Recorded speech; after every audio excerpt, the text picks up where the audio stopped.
Assalamualaikum warahmatullahi wabarakatuh. Bagaimana kabarnya hari ini? Tetap semangat ya, walaupun kita belajar dari rumah. Sebelum belajar, mari kita baca doa dulu dalam hati. Dan ingat, tetap jaga kesehatan ya, dengan cara memakai masker, mencuci tangan yang sabun, dan menjaga jarak. Baik, kita mulai pembelajarannya ya. Pada pertemuan ke-13 ini, kita akan membahas tentang fungsi dan jenis lembaga sosial bagian pertama. Adanya lembaga sosial di masyarakat memiliki peran dan fungsi bagi masyarakat dalam rangka mencukupi kebutuhan pokok atau dasar tiap-tiap anggota masyarakatnya. Berbagai lembaga sosial yang terdapat di dalam masyarakat mempunyai fungsi sendiri-sendiri yang berhubungan dengan pemenuhan kebutuhan manusia dalam kehidupan bermasyarakat. Kalau demikian, apa sebenarnya fungsi lembaga sosial itu yang ada di masyarakat? Yang pertama, fungsi lembaga sosial memberikan pedoman pada anggota-anggota masyarakat bagaimana mereka harus bersikap atau bertingkah laku dalam menghadapi masalah-masalah yang muncul atau berkembang di lingkungan masyarakat, termasuk yang menyangkut hubungan pemenuhan kebutuhan hidupnya. Yang kedua, menjaga keutuhan masyarakat yang bersangkutan. Lembaga sosial bermaksud untuk menghimpun dan mempersatukan anggota-anggotanya agar tercipta integrasi dalam masyarakat. Jadi dengan adanya lembaga sosial yang mengatur berbagai aktivitas masyarakat, sehingga terwujudnya kehidupan yang serasi atau harmonis.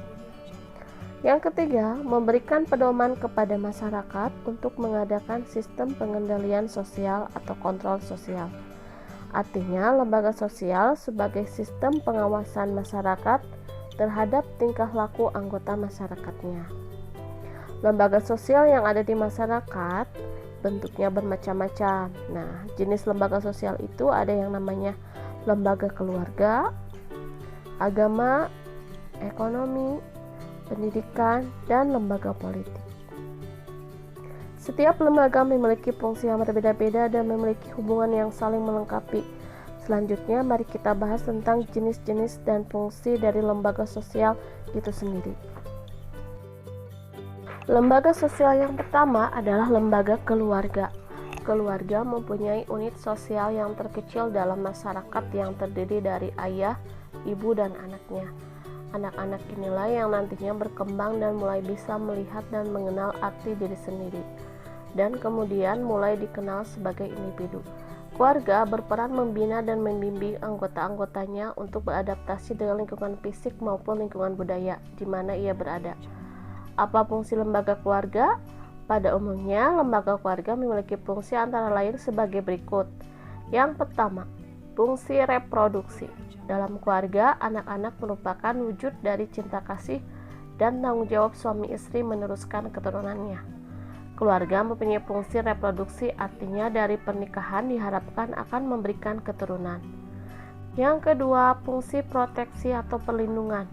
Keluarga memberikan perlindungan kepada anggotanya, baik perlindungan fisik maupun yang bersifat kejiwaan. Yang ketiga, fungsi ekonomi.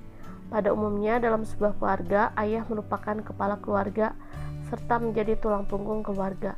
Ayah mempunyai kewajiban memenuhi kebutuhan ekonomi anak-anaknya. Pada masyarakat modern, tidak menutup kemungkinan ibu juga mencari nafkah untuk membantu perekonomian keluarga. Fungsi yang keempat, fungsi sosialisasi. Keluarga berperan membentuk kepribadian anak agar sesuai dengan harapan orang tua dan masyarakat.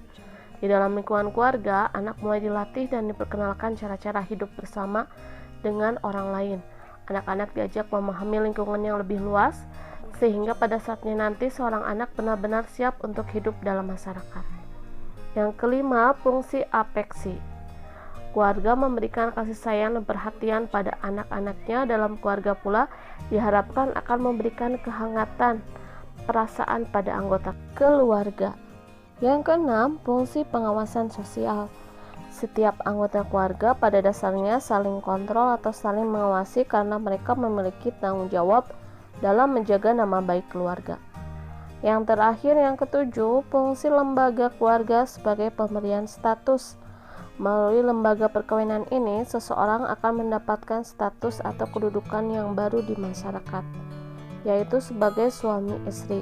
Secara otomatis, ia akan diperlakukan sebagai orang dewasa dan mampu bertanggung jawab kepada diri sendiri, keluarganya, anak-anak, dan masyarakat. Nah, untuk jenis lembaga sosial ini kita sampai di sini dulu ya. Kalian kalau ada pertanyaan ataupun ada yang belum mengerti, kalian bisa komen di bawah ini. Dan untuk selanjutnya nanti Ibu akan berikan tugas setelah penyelesaian video ini mengenai apa peran dari masing-masing anggota dari lembaga keluarga. Sekian dulu video dari Ibu. Mohon maaf apabila ada kesalahan dan kekurangan dalam penyampaian materi ini. Ibu harap kalian tetap semangat dan tetap mengikuti walaupun belajar dari rumah. Wabillahi taufiq wal hidayah. Wassalamualaikum warahmatullahi wabarakatuh.